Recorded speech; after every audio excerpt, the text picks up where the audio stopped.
killing it this summer. All these films. I mean, how do you find time to or really balance all these things that are going on at the same time? Well, it's, you know, some of these things were filmed a while ago. Okay. You know, you never know how. And it's like, wait a minute, there's like a bunch of them coming out at once. Yes.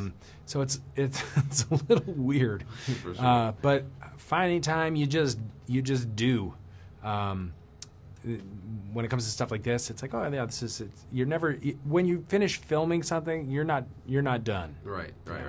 So I gotta ask, you know, all the fans on Twitter, they're all talking about how they're so excited to see that this is a female-centric role in this film. I mean, how excited were you to be a part of this, knowing that it's one of the first ones that we've seen this year for Marvel? It was really, really cool, and it's fun to watch, and it's fun to watch people's reaction because Wasp is such a badass character. Yes. And much better suited, I think, kind of born into this way more than Scott. Okay. But to be a part of something that is like, oh yeah, this is the first Marvel film where female superhero is right alongside. This is a partnership, and that's really cool. There's certainly been strong female superheroes within the universe, but to be in one where it's, you know, equal footing is honored. Pretty cool. Yeah, Absolutely. pretty cool. So, I mean, how many ants were in this movie, and did they require some special stunt training? I mean, how did that all go about? We used about I want to say about 9 million ants. Okay. And we had ant wranglers and ant trainers. Wow. And a couple of women on the crew were ants. Okay.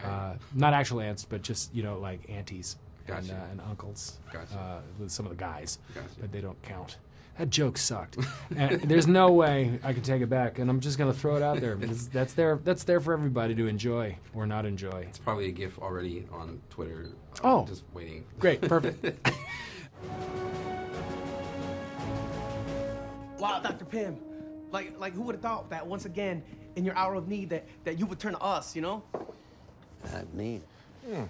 Help yourself. Hey, what's up with the fancy pastry? We got to keep the food budget down. Well, what are we supposed to have for breakfast? The oatmeal packets. Oatmeal packets. It's insult. Why is it an insult? Because it tastes like sand. You know why? It's because it's organic. No, That's it's why. not organic. It's sand. It's the most important meal of the day. You know what? You can get creative with it. Break teeth. Put a little brown sugar on it. You put some cinnamon. Put a little honey. You- whatever. Guys, come on, man. We got bigger fish to fry. Is that my desk? Yeah. What? Why do I have such a small desk? Well, because you weren't there when we were choosing desks. You snooze, you lose. Well, I was under house arrest. Yeah. You know what? This isn't even a desk. This is garbage. You found this outside amongst garbage. I got it at a rummage sale. So you save money on my desk? Guys. Hope, please. We need to focus, all right? We got to find that lab already. Jeez. I mean, so tell me, I mean, there's so much humor in this film. It was really actually pretty hilarious. I mean, how did you strike a balance between, you know, pushing the story forward, but also making sure that the jokes landed? Well, you always hope that the jokes are going to land, and I think we all went into this saying, let's not shy away from humor. Our story lends itself, I think, to some jokes. These characters lend themselves to humor.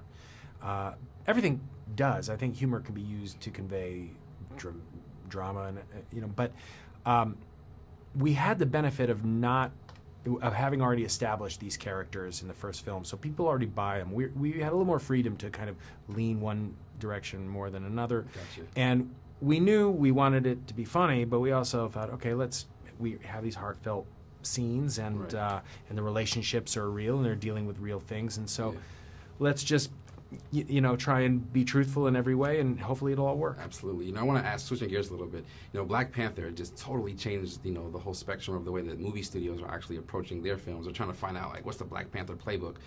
Did it have any effect that you can see on the universe, the Marvel universe, given the fact that this was this huge success? Are we going to see any changes of future stories?